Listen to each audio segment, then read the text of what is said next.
Hey, what's going on, guys? My name is Sky, like the big blue sky, and today we're going to take a look at a successful cold email campaign to chiropractors. Now, for context, the client that we built these for, they're a large medical device company, and they sell their products primarily at local events. And so we run the cold email campaigns to all these different verticals that they sell to. We try to drive people to these events, and then the people show up and they sell the products there. What I'm going to show you today is how we built the lists, how we built the campaigns, segmented stuff, validated emails, generated the personalization, everything that we need to run a successful campaign. So without further ado, let's dive in.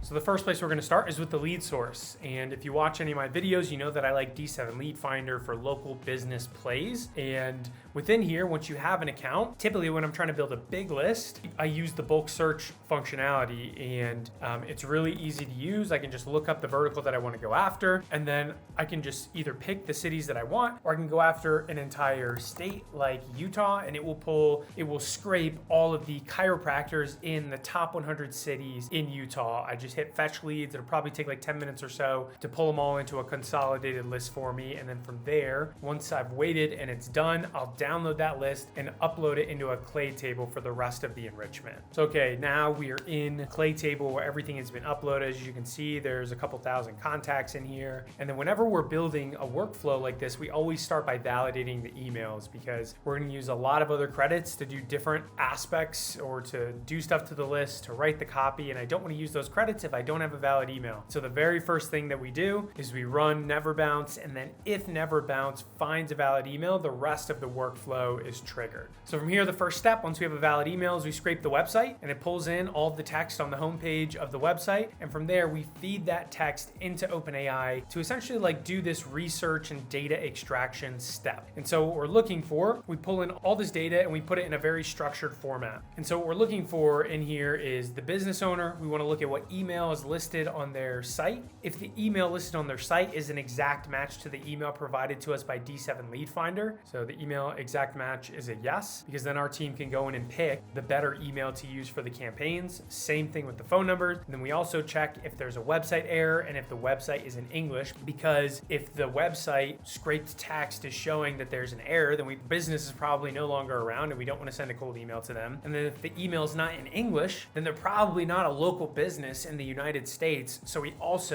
they're not going to be a fit for our campaign. So we don't want to send an email to them as well. And so we take the scraped text from the homepage, we feed it into OpenAI to find this stuff for us. But the other thing we look for is the first name, because D7 Lead Finder does not provide you with the first name of the contact for the company, of any contact for the company. And so you could either just send the email out generically, or you got to go through some process to find the first name. You used to have to manually go through and find those, but you don't have to do that anymore with AI. I'll show you the prompt in just a second, but for context, we still send to people where the first name is not found. Those campaigns still work really well. They just don't work as well as when you have the first name. And so we try to find it as much as we can, but if not, they go into their own campaign where we're not using the first name. So to show you the prompt here in OpenAI, we say, hey, this is a data researcher task. You'll be given the body text from a website, and you're going to extract the owner's first name if found, the email if found, and the phone number if found. Here's the body text. So this is the scraped text from the website that we got in this step. If the email is found, check if it's an exact match, and then we provide the email that D7 Lead Finder gave us. And so we're able to compare if the one on the website and the one from D7 Lead Finder is the same. Do the same thing for the phone number. And then we also check to see if the body text indicates that there's an error with the website, and make sure the website text is in English. The next step is crucial. We ask the AI to output the completion in a very specific format. So we put it in quotes and we say, double check your work. And so this is really important, because as we go, once we generate this information from the text using AI and we map it to the table, we then use formulas in here to pull apart all of the data. And essentially what I'm saying is, like, let's say I wanted to put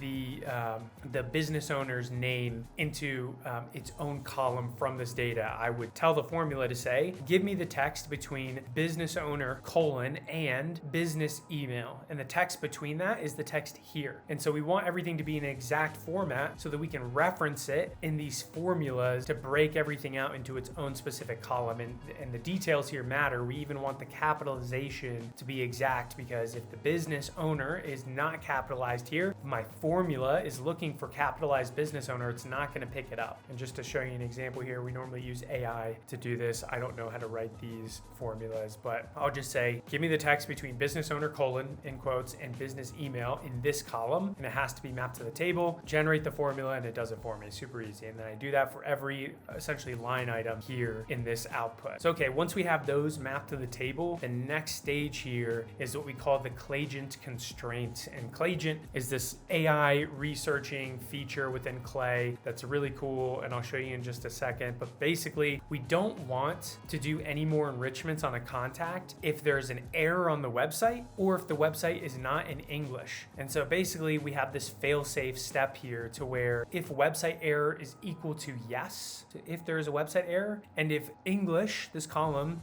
contains no, then output a 0. And then if the 0 is output, then nothing else runs. If there's a 1, then everything else runs. And from there, we do the rest of the enrichments. And so at this stage, we're doing a little bit more research on the company specifically so that we can generate the personalization. And for context, I can't show you all of the copy here just to protect the client. What I'm going to show you is the follow-up email. And what we're doing in this follow-up email is we are looking at what are the specific services that this chiropractic office provides, which one of those services best pairs with one of the medical devices that we're selling, and then we use that as this very tailored follow-up to pitch them on coming to the event. So email 1 is like, hey, did you get your invitation to the event? And then the follow-up, it's like we're looking at their website and we're trying to pair what service they provide to one of the specific medical device products that we sell. And the nice thing is, because this company is very large, ChatGPT already knows about all their different products, so we don't really have to do that much work to like train it so that it can pair these up. It actually does a very good job, so I'll show you in just a second.